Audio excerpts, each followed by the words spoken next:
Hey guys, and welcome back to another YouTube video. In this video I'll be going through the Carlton vs Western Bulldogs game and seeing who went well, who didn't do the best, including a couple of rookies that we had, or a lot of us had, at least one of them, and going through also who are the good picks and who are not the good picks. I mean, this is a tough game to look at because a lot of these guys are really good picks.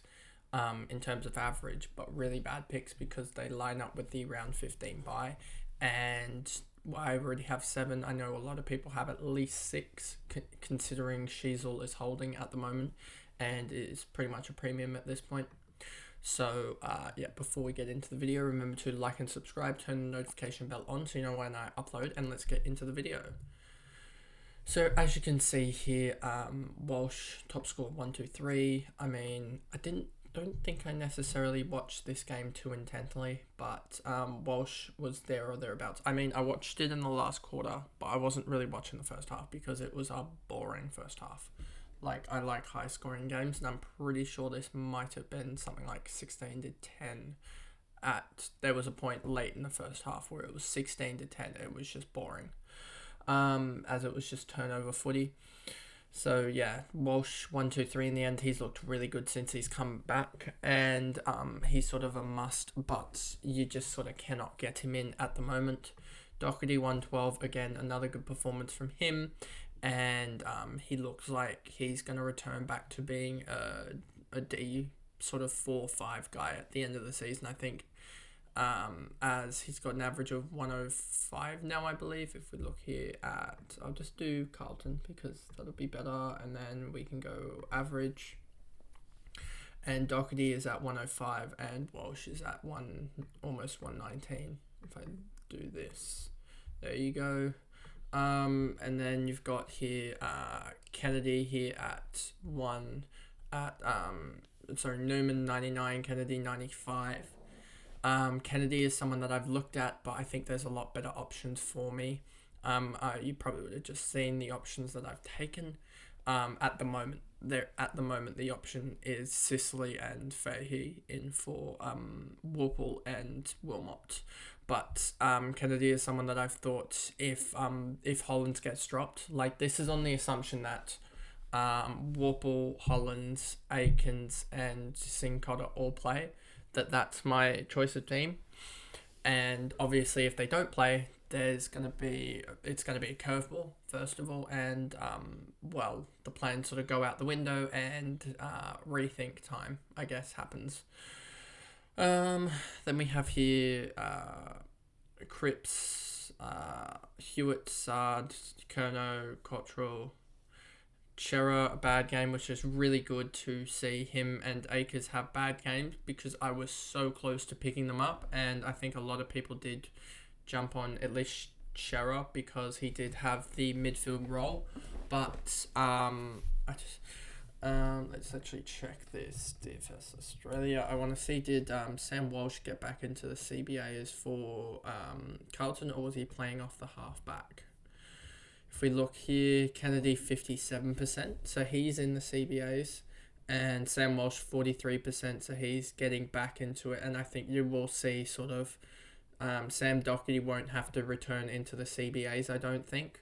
I think you will see Sam Doherty probably stay low, sort of 5-10%, rather than in the almost 30% range. He's quarter to a third. I think you'll see Walsh go up to roughly around, and you see here, look at this, the Shearer role just evaporated in one game, and I think you'll see sort of more of that's a very tight rotation in the St Kilda game. I think you'll see more of this sort of, not necessarily Hewitt at 94. I think Hewitt will be around this 75-80 range. Cripper will be around that 70, sort of 80-81 range, and then you'll have obviously Pitnet and De Koning. Shearer will be around this 50%, I think, and then you'll have Walsh at around 50% as well, and then you've got to make up another 50% through Kennedy and Doherty, and I think Kennedy will take 40% and Doherty will take 10%. I think that's the split that we're looking at for the rest of the year. But that's really bad for the likes of Shearer, because I don't think Shearer gets into the rotation. I think he should honestly be on the wing, and I don't really like Ed Kerner at all, and his role can sort of stifle anything from a lot of these guys. Like, he took away a lot of Hewitt's CBAs in round 4, so that's why I don't really like Hewitt at the moment. So then we move down. Silvani. Hollands got subbed out at 3/4 time. Don't know why. Pretty annoyed, because that was a really good cash gen opportunity. I mean, he could have made another 15 or so K and be sitting at like 540, 545, I think.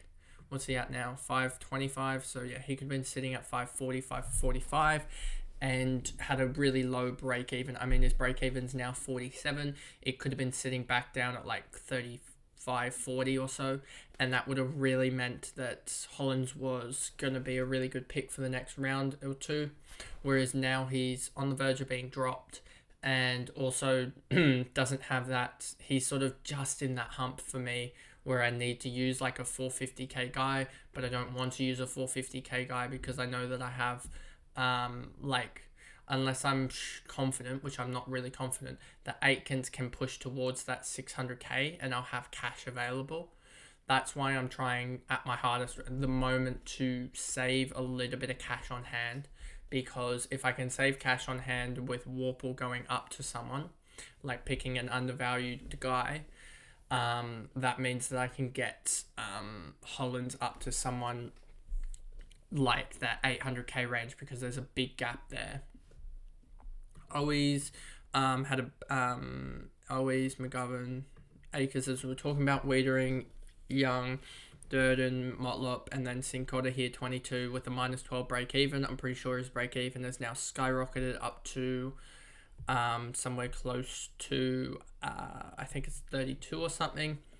Yeah, he just had a bad game, and really sucked to have him on field and not Mitchell on field, so that really sucked. Then you have Ed Kerner here 6, just came on, didn't do much. And then on to West Bulldogs, BONT and Liberatore on 118, pretty much identical sort of games. Not really, actually, now looking at it, but huge second halves from both of them. I mean, they Liber went and scored 76 in the second half, and BONT scored 69.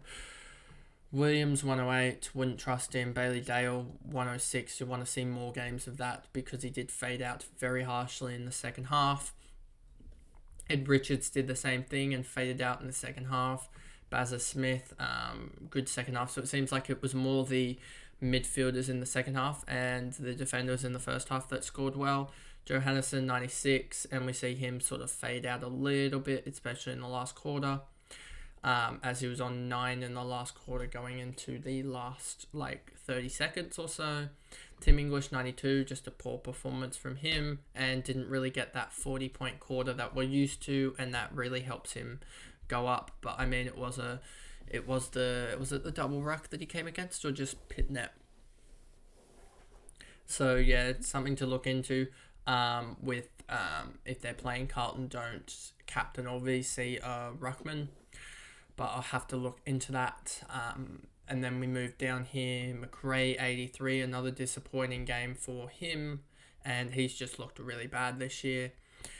Jones, Baker, Norton, Short, Lobb, Dre, Waitman, no one else here really. And then the rookie of O'Donnell got subbed out on 10, and yeah, he just didn't do anything really. And yeah, he's gonna be basement price for a long time, because he just isn't.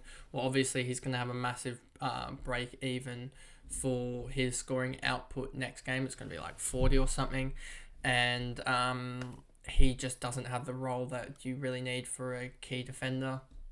And I mean, Jones is only getting 44, and he probably gets more of the ball than O'Donnell. So I don't expect O'Donnell to do much, to be honest with you. And that's really it, as McNeil came on and just laid 2 tackles, and that was it. So that's the review of the Carlton versus Western Bulldogs game, and how it's basically you can't really get any of these guys, and you just sort of have to watch them put up big scores at the moment until we get to round 16, when you can pile on these Carlton and Western Bulldogs guys. So that's the video, and I'll see you guys in another video. Thanks guys, goodbye.